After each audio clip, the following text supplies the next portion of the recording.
Hi everyone, yasas que kalosir tate to another episode of Dimitra's Dishes. Today we're going to be making apple pie phyllo rolls. If you don't want to make an apple pie for Thanksgiving and you want to go for something easier with all that delicious flavor, maybe even better, this recipe is for you. These are so good.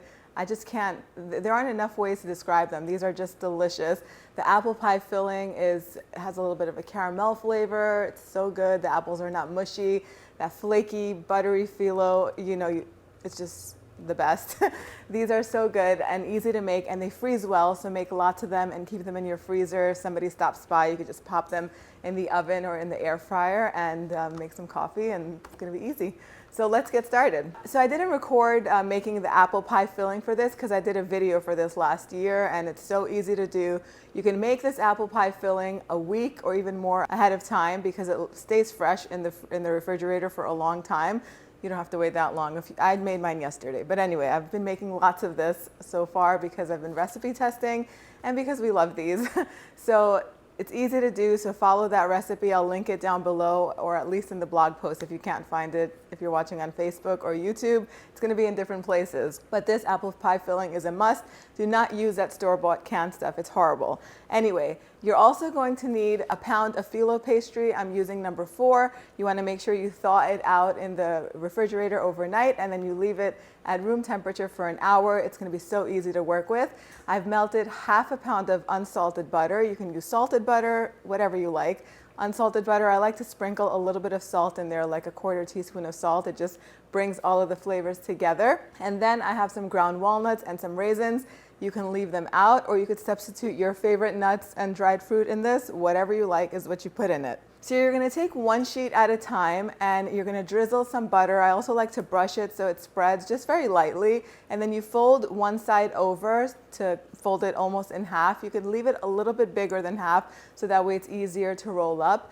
Then you're gonna brush a little bit more butter on the sheet that's already folded. And then you're gonna take a heaping tablespoon of the filling. Now the filling that I made in my apple pie filling video is with half moon slices. I just cut these apples a little bit smaller, that's it. So that way they fit in these little rolls. You're gonna take a tablespoonful of the filling and put it right down at the bottom. Then sprinkle some walnuts on top, add some raisins. Then you're gonna fold the sides over so that way they hold the filling in place, and you roll up. It's just so easy. It doesn't get easier than that. And you're gonna keep doing this until you run out of the phyllo sheets.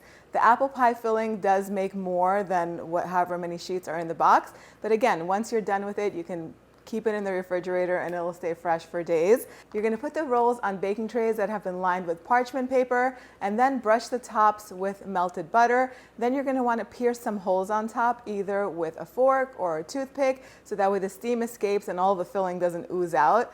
At this point, you could bake as many as you need. Bake them all if you want, but if you're not going to use all of them today, you can put the rest in the freezer, and once they're frozen solid, you could either wrap the trays in plastic wrap or transfer the little rolls in freezer-safe bags or freezer-safe containers. They'll stay fresh in your freezer for 2 or 3 months. I mean, mine have never lasted that long because we love these. But then you bake them either frozen or you thaw them out in the refrigerator. I like to bake them frozen. I don't like it when they get kind of soggy and they kind of ooze out, and I'm not even that organized. So then you're gonna preheat your oven to 350 degrees Fahrenheit. These are gonna bake on the center rack until they're nice and golden. That's gonna take anywhere from 25 to 35 minutes, depending on your oven. Once they come out, I like to dust them with a generous dusting of confectioner sugar. I even like to turn them over and do all the sides with confectioner sugar.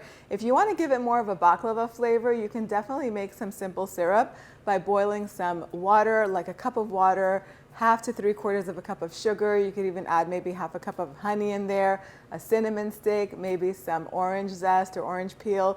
You bring that to a boil, take it off of the heat, add a little bit of vanilla extract to it, 1/2 or a teaspoon of vanilla extract. And once that syrup cools, you can pour it over your apple pie rolls. That's gonna be delicious too, but I like it with the powdered sugar. It's less sticky, less sweet, and it's just perfect if you ask me. Once they're cooled and at room temperature, you can serve these, put them on a serving platter, get some coffee ready, call some friends over.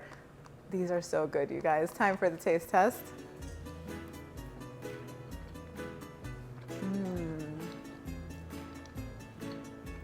The combination of apple, walnuts, and raisins takes me back to my childhood. My mom used to make this apple pie filling with the apples, the walnuts, and the raisins. And she used to stuff it in puff pastry and make it for me sometimes for breakfast before I went to school. It was such a treat. Maybe that's why I love it so much. And that's another thing. You can use puff pastry instead of the phyllo if you want.